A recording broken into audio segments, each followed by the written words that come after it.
नमस्कार, मैं हूँ आनंद और आप देख रहे हैं जॉइन फॉर एजुकेशन। आज हम लोग साधारण ब्याज के प्रश्नों को हल करते हैं। आज का प्रश्न है, एक निश्चित धन साधारण ब्याज की दर से 4 वर्षों में 600 रुपया हो जाता है एवं 6 वर्षों में 650 रुपया हो जाता है। ब्याज की दर बताइए। इस प्रकार का प्रश्न प्रतियोगिता परीक्षाओं में क्वांटिटेटिव एप्टीट्यूड या न्यूमेरिकल एप्टीट्यूड या संख्यात्मक अभिरुचि नामक खंड में पूछा जाता है। प्रतियोगिता परीक्षाओं में पूछे जाने वाले प्रश्नों को हल करने के लिए द्रुत या लघु विधि या शॉर्टकट मेथड का उपयोग किया जाता है समय प्रबंधन के लिए। यदि आप प्रश्नों का हल द्रुत, लघु या शॉर्टकट विधि से नहीं कर पाएंगे तो आपका टाइम मैनेजमेंट स्थापित करने में समस्या होगा और आप समय पर सभी प्रश्नों को हल नहीं कर पाएंगे। तो लेकिन इसके साथ ही साथ आपका बेसिक कंसेप्ट या मौलिक अवधारणा स्पष्ट हो, उसके लिए आपको सामान्य विधि से भी ऐसे प्रश्नों को हल करने के लिए आना चाहिए।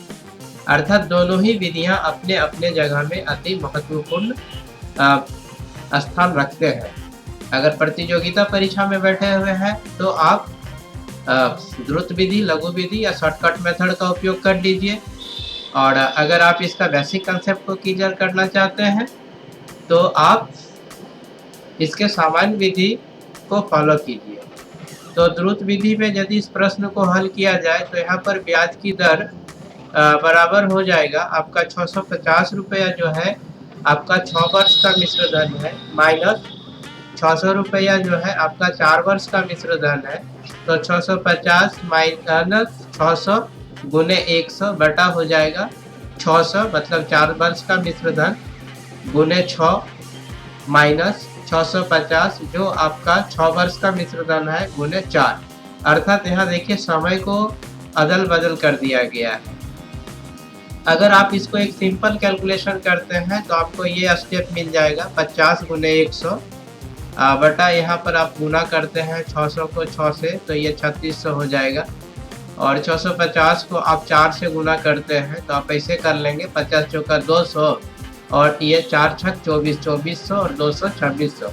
तो ये आपका आसानी हो जाएगा। हो सके आपको रफ वर्क भी या कच्चा कार्य भी यहाँ पर करने की आवश्यकता ना हो तो आप यहाँ डायरेक्ट 2600 लिखेंगे, या फिर जब आप इसमें और एक्सपर्ट हो जाएंगे तो डायरेक्ट 2600 माइनस 2600 करेंगे तो 1000 हो जाएगा। तो 1000 करेंगे तो ये 3 जीरो आपका कैंसल आउट हो जाएगा, तो ये आपका 5% हो जाएगा।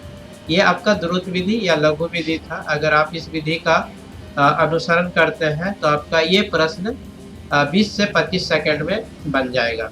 अगर आप ऑनलाइन इस परीक्षा को दे रहे हैं तो और 5-10 सेकंड आपको वहाँ पर टिक करने में लगेगा।